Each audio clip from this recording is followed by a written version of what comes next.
شیاطین کو قید کر دیا گیا، انسان کے لیے گناہ سے بچنا آسان ہو گیا، اللہ کی طرف سے مسلسل رحمت کی آوازیں دی جا رہی ہیں۔ کوئی بندہ اس ماہ مبارک میں ان حالات میں بھی اپنی بخشش نہ کرا سکے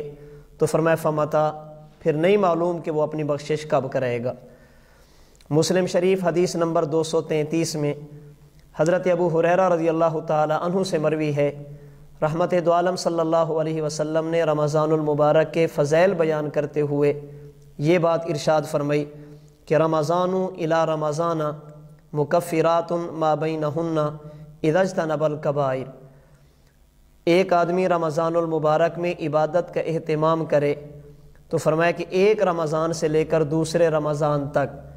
یہ جو درمیان میں پورا سال ہوتا ہے، اللہ رب العزت اس رمضان المبارک کی عبادات کی برکت سے اس مومن کے صغیرہ گناہوں کو معاف فرما دیتے ہیں، اذا اجتنب الکبائر،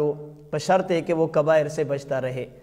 یعنی جو بندہ اپنے آپ کو بڑے بڑے گناہوں سے، گناہ کبیرہ سے بچاتا ہے،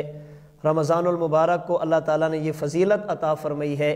کہ مکمل سال کے انسان کے گناہ وہ رمضان المبارک کی برکت سے ختم ہو جاتے ہیں۔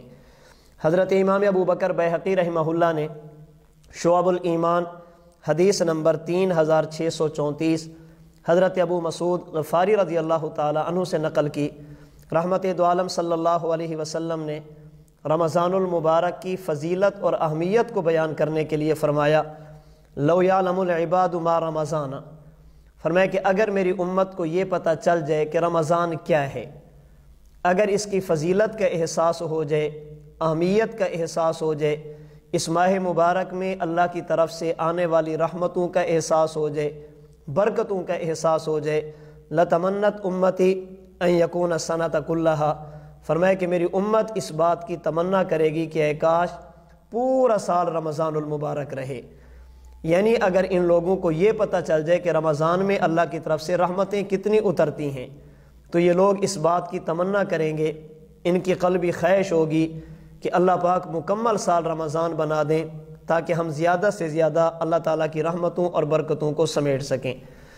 رمضان المبارک کی ایک اہمیت وہ بھی ہے جسے حضرت امام ابن خزیمہ رحمہ اللہ نے صحیح ابن خزیمہ حدیث نمبر 1887 میں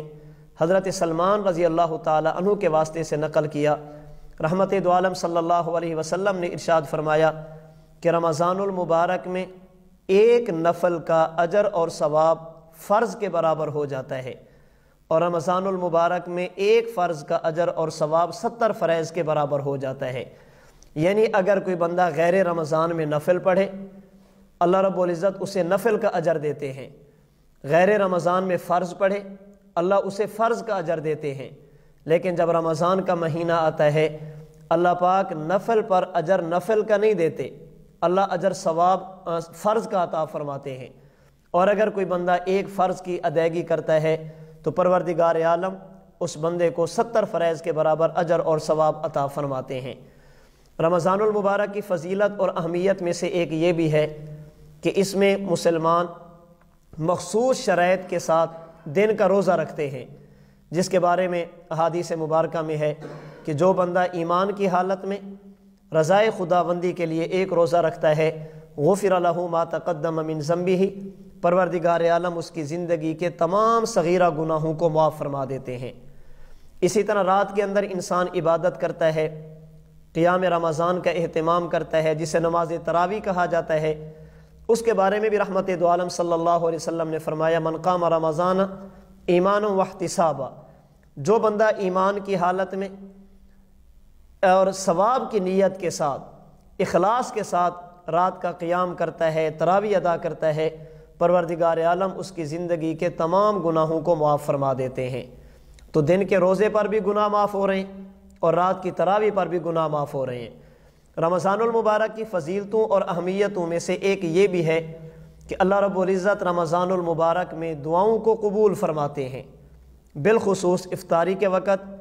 پھر رات تہجد کے وقت، فرائض کے بعد، قرآن کریم کی تلاوت کے بعد۔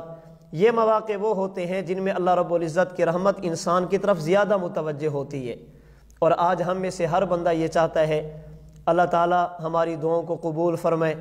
ہر یک شخص یہ چاہتا ہے کہ اللہ تعالیٰ دنیا اور آخرت کی خوشیاں عطا فرمائیں، تو اس کے لیے ضروری ہے کہ ہم رمضان المبارک کے لمحات کو غنیمت سمجھیں۔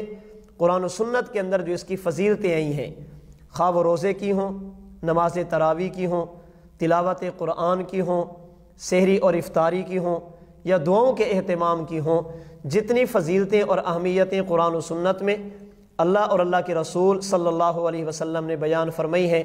انہیں حاصل کرنے کے لیے ضروری ہے کہ ہم ان اہمیتوں کو سامنے رکھ کر رمضان المبارک کو قیمتی سے قیمتی بنانے کی کوشش کریں، تاکہ اللہ پاک مجھے اور آپ کو یہ فضائل عطا فرما دے۔ اللہ سے دعا ہے کہ رب العالمین ہم سب کو رمضان المبارک کی فضیلتیں، رحمتیں اور برکتیں نصیب فرمائے۔ وآخر دعوانا ان الحمد للہ رب العالمین۔